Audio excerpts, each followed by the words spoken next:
Hello everyone. Hi, how are you? So sorry, I've been where did we? Yeah, we are live. So sorry, I've been away for quite a bit. I've been busy with a bit of self-doubt and not knowing what to do. But I'm back now, and we're gonna doubt ourselves live here, as we always do. So yeah, it's been a couple of weeks since I've streamed, and we're gonna jump right back into things. I'm not gonna go on with the things I was doing right immediately. We will go on with the projects that I've been working on. I didn't finish anything without people watching, so don't worry about that. I've been working on things at work, and that's kind of what I've been working on. So, what I'm thinking of doing today is I work. I don't know if I've said this. I spend most of my time consulting for a company called Tinyvision. No, don't go there. Tinyvision. Tinyvision.ai. So I spend my time working here. This is where I work. And one of our flagship product is this device here. And the device is basically an FPGA, the Latttice Crosslink Crosslink33 on a development board. That's our flagship device. And as you can see on the screen, what we do is we're a design house, so we do product development, design services, and most of the key part is usually connecting MIPI cameras to USB, and we have a nice proprietary stack that connects MIPI to UVC, and we can do that on a low power device, and this basically can be transplanted onto your device, and you can use it as you deem wish. You might have heard of Brilliant Labs Halo project and things like that. We've worked on that and a few other things that I can't say really. So yeah, that's really it. So what I wanted to do today is I wanted to go through board bring up, or rather device bring up of our flagship device, which is the Tinyclunx33. It's a MIPI to USB bridge. I just wanted to set it up as much as I could, because I've been doing a lot of work on the side of it, and what has happened is I've gotten quite familiar with it, so if I can revisit it, it would be quite nice. I would get quite a lot more knowledgeable, and as well, and it might be entertaining or it might be interesting for you to watch this. Cool. So what we're gonna do today is try and go through the documentation of this device. It's on Tinyclunx33 .tinyvision .ai. I'll post this in the comments so that people can get to it if they do need. And I'll also I can probably put it in the documentation as well. I mean in the description of the video. So I'll remove all this code stuff and I'll leave in the links, and I will see Zephyr emulators. I'll remove that, and I'll remove the notes. Cool. Yeah, so I'll put in this in the description so that we can find it later, or someone else can look at it later. If you're watching this later, this is already in the description, so don't worry about that. Cool. Just check the description and you should have the link. Okay, cool. So that's really what we're gonna do. We're gonna walk through this device and see if we can get it on, get it doing what it says it does. If it doesn't, we can file some issues. This stream today might be particularly long, so I might be able to go back to work and chat to people about stuff and come back with results immediately. So I'm just doing this so that I can get back into the scheme of things, which I really like. So cool. And if you have any questions, please feel free to ask them in the comments. Feel free to join the Discord or our community that is linked in the description, and we discuss a lot of stuff there. We can join and we can work on stuff, whatever. Cool. So let's go through this step by step, just from the beginning. So I have the device. It's unboxed already it's actually going to be opposite because it already has some software on it, and I'm going to have to change that so that we can actually do something, but that's fine for now. So let's read up and then we can keep going. And if you have any questions at any point, please do feel free to ask. So, and at work we call this the Tinyclunx. So I'll say the Tinyclunx. When I say Tinyclunx, I'll be referring to this. So a Tinyclunx33 is a module built around the Latttice Crosslink UNX33 FPGA with up to 14 MIPI lanes, featuring a native USB 3.25 gigabits peripheral and capable of transferring application data rate at 3.4 gigabits per second at less than 200 megawatts. That is, I just said megawatts for a microcontroller or for a low power device. So it's not megawatts, it's like milliwatts. Milliwatts, MW.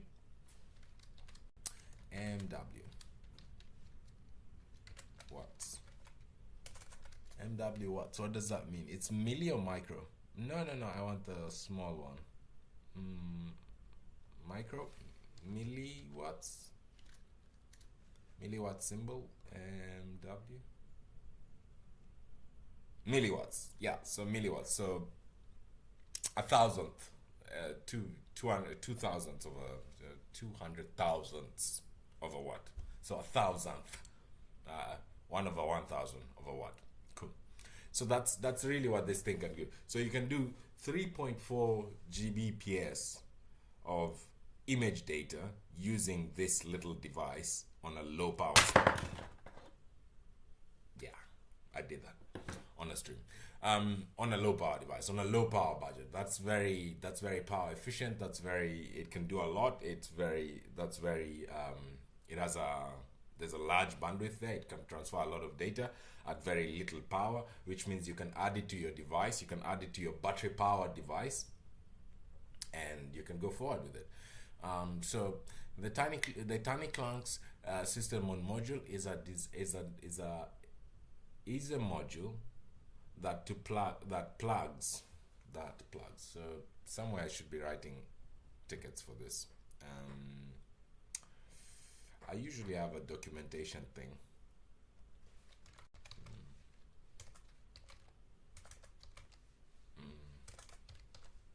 Wait. Yeah. GitHub, Zephyr, let's go Tinyvision, let's go Tinyclunx, let's go here, and then let's write some issues as we go along. You know, it's never a bad practice to just document what you find as you go along. So cool. Okay, and if anyone has any questions so far, ask them, because this is gonna take a while. So okay, cool. So yeah, we'll write our issues there. So it's a module that plugs into the dev kit, and a complete implementation of MIPI and USB protocols can be provided, covering the full chain from one or several sensors to the host. So what it means here is we can move data to the host, to the USB host, from MIPI or from a peripheral that we cover basically. So if you have sensor data that needs to go to USB, this module can help with that. Adapter boards can be built quickly to connect to your sensor of choice, with the most common ones being provided off of the shelf. So the most common ones are we can look at the link. The most common ones would be something like here's the adapter board. So there's a MIPI to USB connector. So MIPI to USB connector actually is the system on chip basically. Then we have a dual MIPI input adapter, which is this little guy. So you get two. We'll do the connection just now, and you can watch. But you have a MIPI adapter on this side and a MIPI adapter on this side, and then you have a syzyg port on this side, which connects to the dev kit. And what else is provided? What else is there? So we have a MIPI input output adapter, and MIPI to USB adapter board. which one is that? Yeah. Okay, and what's the difference between dual? Oh, okay, cool. So this one is one, this is single, and this is dual. So and I have the dual one. The dual one has two inputs. So that's actually the difference. That's it. And they're both $40. So for my money, I'd get the dual one. And then obviously we come with a sample sensor, which is the IMX219 Arducam Raspberry Pi camera, which is the one I have right now. Cool. So those are the kind of things that come off the shelf, but we have a lot. There's a lot that can be provided for this. So cool. Let's keep going. It's kind of odd because I'm doing a stream on what I work on, and I usually work on open source stuff, but some parts of what I work on are actually open source. So cool. Any questions so far? Any questions so far for those ones who are here? Any questions so far before we start jumping into like getting started and stuff? So you can order it online, you can get schematics for the board, and there's a Discord community. This is not my Discord community, this is the company's Discord community, and if you can join that, you can get a lot of support with the Tinyclunx and such. But if you happen to feel more comfortable getting in touch with me and you have questions about this, or using my Discord chat that's in the description, do that. It's fine. We will all answer your questions. That's cool. So let's look at getting started. Cool. I'll actually use the sidebar here because it's easier for me if I just use the sidebar, and then I can go down the notes one by one. Okay, cool. So this app notes covers the steps to get the Tinyclunx dev kit running for the first time, as well as debugging in case you don't get video with the dev kit. Going through each step is not mandatory, but only informative, and reaching Tinyvision AI on the chat server by email is more than welcome. So, like I said, you can reach Tinyvision, you can reach me, you can reach people, and we are all more than willing to help. So the first things we need to do, I think, here is to connect the MIPI camera to the board. Okay, so let's actually hook up. Let's hook up the camera via the FPC cable.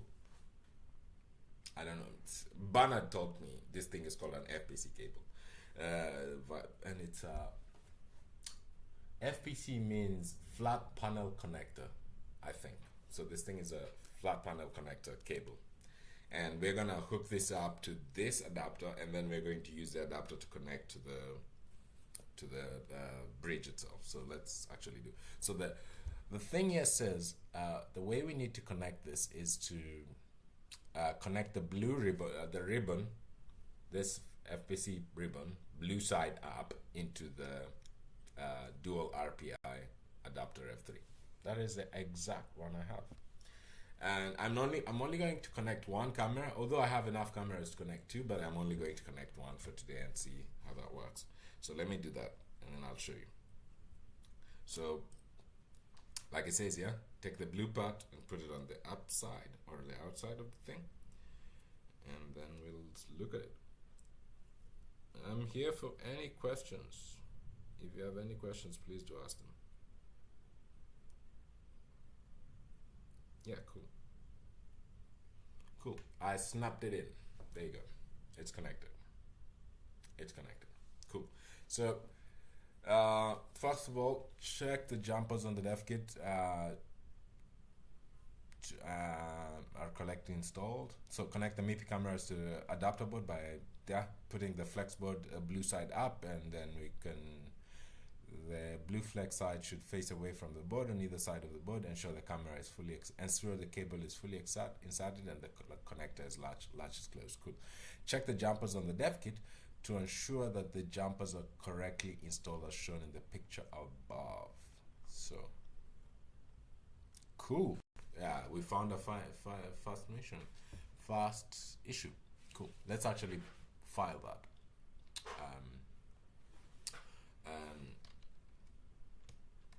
So first of all, let's actually file the first one. Here, there's an issue here. So let's put this, and then there was this sentence. This sentence read weird. Yeah, this part, copy, and then let's put that in. Should probably read as a module that plugs into da, da, da, da. Okay, cool. And then the next issue we just found here, on the application note on fast light here, this is the first one, and number two, question two, point. So there's this point here.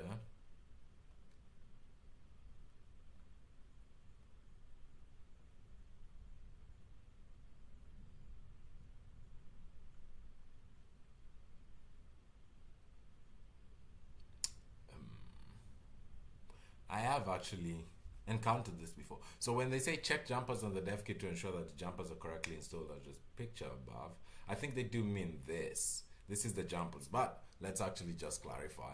I think this needs more clarity.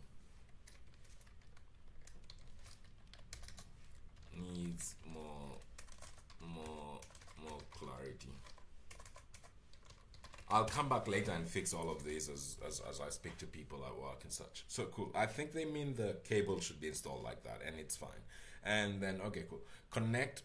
So the next thing is connect the MIPI adapter board to the dev kit by aligning the connectors and gently pressing down until fully seated. So cool. So we're gonna take this guy, and then this here's the board. This is the dev kit board. What I'm going to do is I'm going to use port A. And there's some alignment shapes on the port. So if you look here at the port and you look at the connector here, there's a Lego way of connecting them, and then they snap together, or not snap together, but they just like bond together of some sort. So let's put that in. Cool. So that works.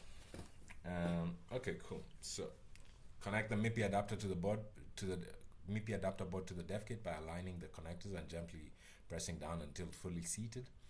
And then that's it. And then this is the adapter. This is the thing I've connected into the board. Note the dev kit has two USB-C connectors. One labeled debug. Yes, there's one labeled debug, and then another labeled data.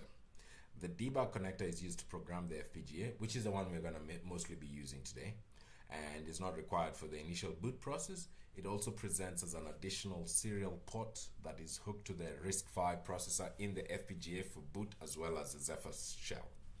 The user connector,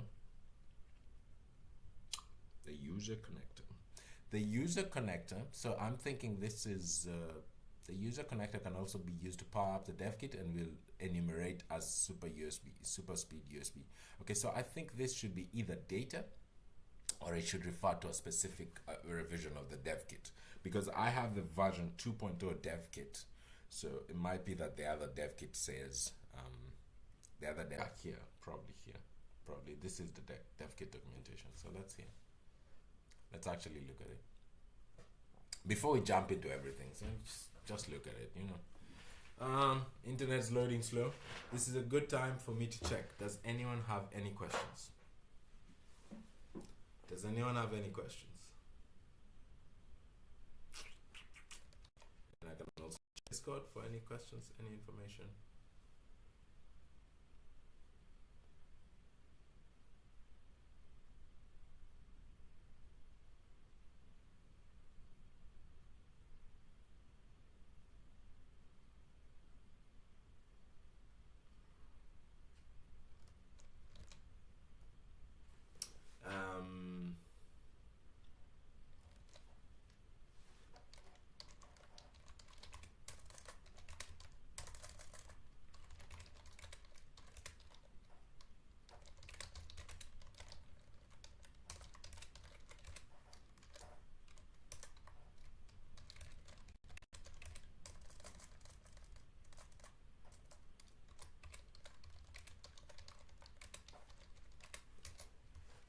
Okay, cool. So let's actually look through. Yeah, so this is open now. My internet is really slow. I apologize, but I'm gonna do this. I'm gonna actually at least do an hour of this. So, you know, I fully intend to do this as best as I can.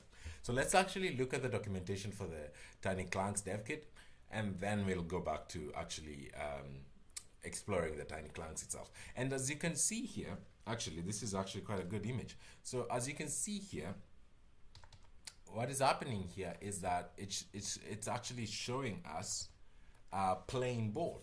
I've just connected the other thing as the other way, but if you look at the image on the screen and the image on my camera, there's this one has an FPGA in the middle, and then on the screen doesn't have, it's just the outer shell, and that's what we consider the dev kit. So let's actually just look at it now, and I'm actually going to take off the camera so that I can actually maneuver this thing around a lot, and then we can look at it. So let's actually see. So this is revision. This looks like revision 1. So, and I have this revision. That's revision 1. So this is not the one I have, so I will not cover it. I'm going to look at this one. This is a revision 2. And as you can see here, I do have the revision 2 one. So let's look at it. So first of all, we have 2 pods here, 2 CZG pods, port A and port B, and they can each handle 2 cameras. And I think one of the community members is a couple, more than one. A few people in the community are working on features so that we can, right now they can handle dual cameras, but I'm sure there's a triple camera port adapter coming. I'm actually pretty sure of this. So let's look at this thing. So the first part, we'll start on this side and then we'll go that side. So, and I'll hold it this way so it's actually in the same orientation. So I see here we have 2 TDI power measurement points. So we have here on this, here, as you can see here, there's a power measurement point. So basically, and I'm assuming that is a good place to place a multimeter or an ammeter or some sort of meter, so that you can check how many watts the thing is, or amps the thing is consuming, you know, as you're going. So you can check your power consumption and check if it will actually work on budget and stuff. Okay, cool. And then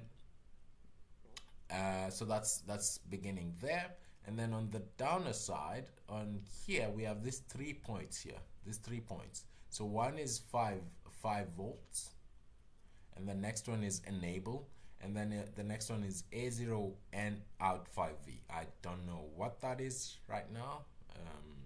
I don't know what that is right now, but we'll figure it out.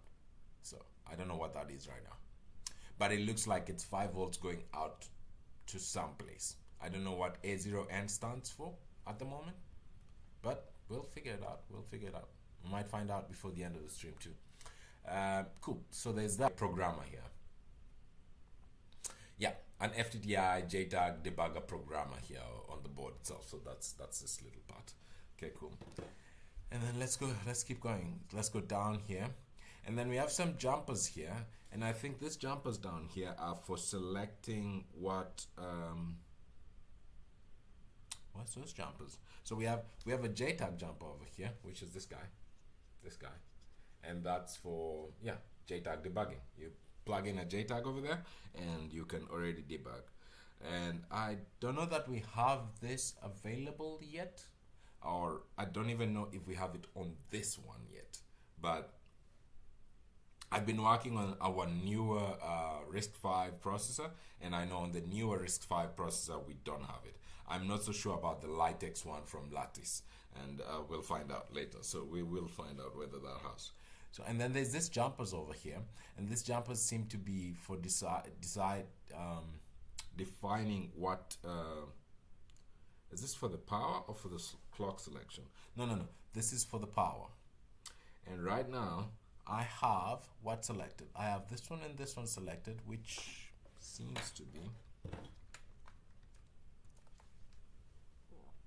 These two seem to be either V8 or VDD4 or VDD3. And then on this side and on that side. So one V8, VDD4, one V2, one V8, VDD3, VV4. So those are power selections. Not so sure right now what it is for. Okay, cool. And then we have this USB I2C enable jumper over here, J6. Yeah, not connected for me. Not so sure what we're gonna use that for. We'll read. The more we read, the more we find out. And then over here, as promised, this is JTAG. Cool. Well, no, not really. This is not JTAG I'm looking at. Yeah, it is VDD JTAG N FT JTAG enable. So I'm assuming what happens here, and as I can see right now, it is selected to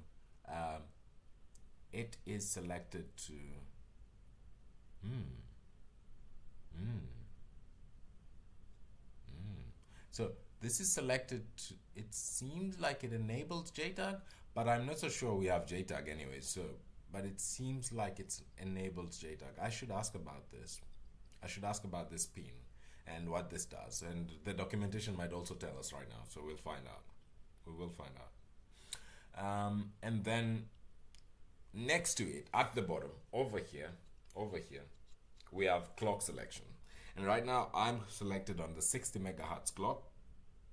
You can also select clock source 2, clock source 1, and clock source 0.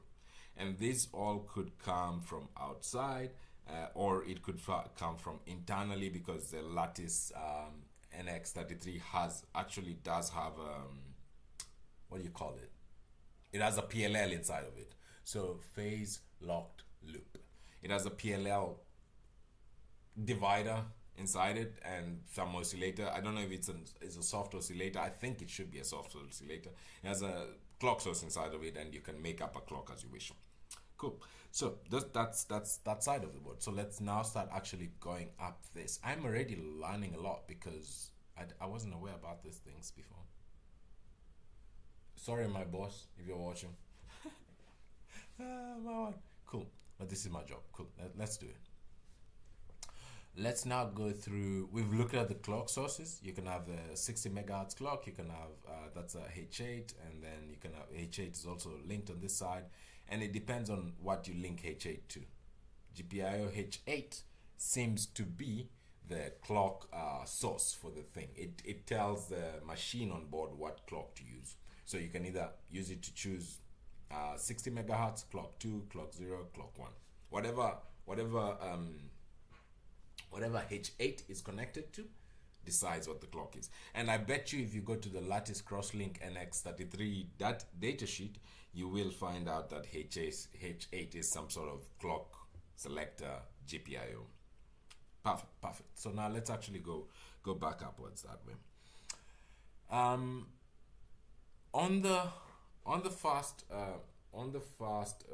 First of all, we have like a little SW3.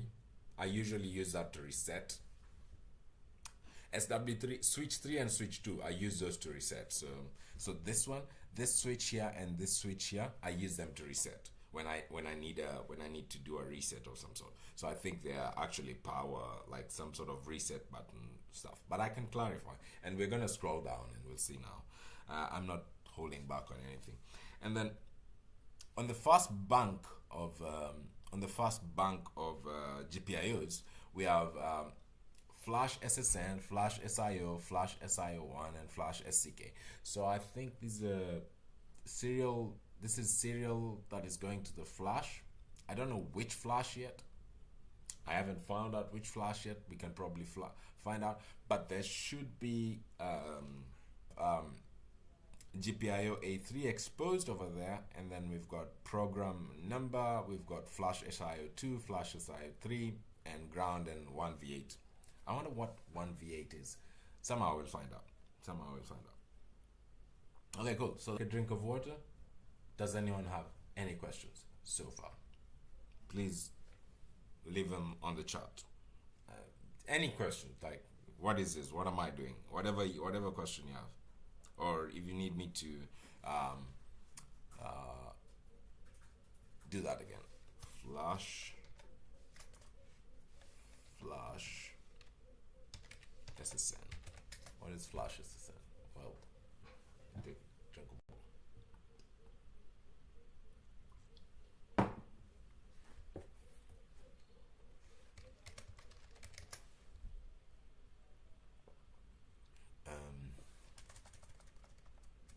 SCK pin.